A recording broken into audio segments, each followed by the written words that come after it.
بسم اللہ الرحمن الرحیم۔ اگر کسی انسان کو پیار اور فکر کرنے والا لائف پارٹنر مل جائے تو وہ انسان اپنے سابقہ محبوب اور رشتے کو بھول جاتا ہے۔ اگر آپ کسی انسان کو اپنے ذہن سے نہیں نکال پا رہے تو اس کا مطلب ہے کہ آپ بھی شخص کے ذہن میں موجود ہیں۔ اگر تمہارا ذہنی سکون کوئی شخص ہے تو تم لا علاج ہو۔ جو شخص آپ کو سب سے زیادہ خوش کرتا ہے وہی شخص آپ کو سب سے زیادہ تکلیف پہنچانے کا باعث بھی بنتا ہے۔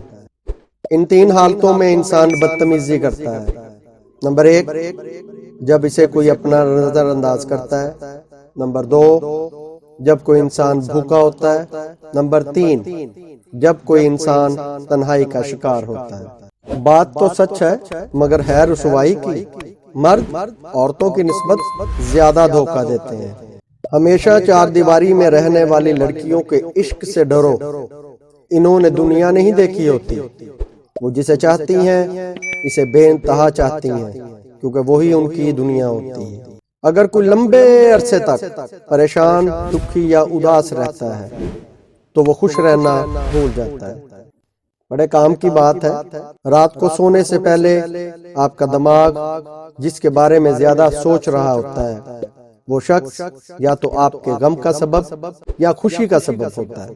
آپ کسی ایسے شخص سے نفرت نہیں کر سکتے جس سے آپ نے کبھی محبت کی ہو۔ صرف نئی محبت ہی اس کی جگہ لے سکتی ہے۔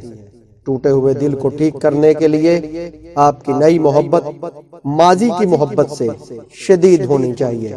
آپ کا دل کبھی بھی ماضی کے لیے دھڑکنا بند نہیں کرے گا، لیکن یہ اس وقت تک کم ہوگا جب آپ اپنے درد کو محسوس کرنا بند کر دیں گے۔ اگر کوئی شخص آپ کو صرف فرصت میں یاد کرتا ہے تو اس کو چھوڑ دیں، کیونکہ آپ تنہا ضرور ہو سکتے ہیں مگر فضول اور بیکار نہیں ہو سکتے۔ جو لوگ جتنی زیادہ شدت سے پیار یا فکر کرتے ہیں اتنی ہی شدت سے نفرت یا نظر انداز بھی کر سکتے ہیں۔ نرم دل لوگ ہمیشہ دھوکہ کھاتے ہیں کیونکہ وہ غلط لوگوں پر بھروسہ ٹرسٹ کرتے ہیں۔ جو شخص آپ کو کھونا نہیں چاہتا تو اس میں یہ تین نشانیاں ضرور ہوتی ہیں۔ نمبر 1، وہ اکثر اپنی روٹین کو آپ کی خاطر، صرف آپ کی خاطر ڈسٹرب کر کے آپ کو وقت دیتا ہے۔ نمبر 2، وہ ہمیشہ آپ اور آپ سے جڑے رشتوں کا احترام کرتا ہے اور انہیں عزت دیتا ہے۔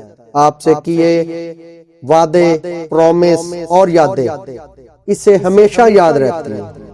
نمبر 3، وہ اکثر بحث کے دوران ناراضگی کا عنصر دیکھ لے تو خود ہی ہار مان لیتا ہے۔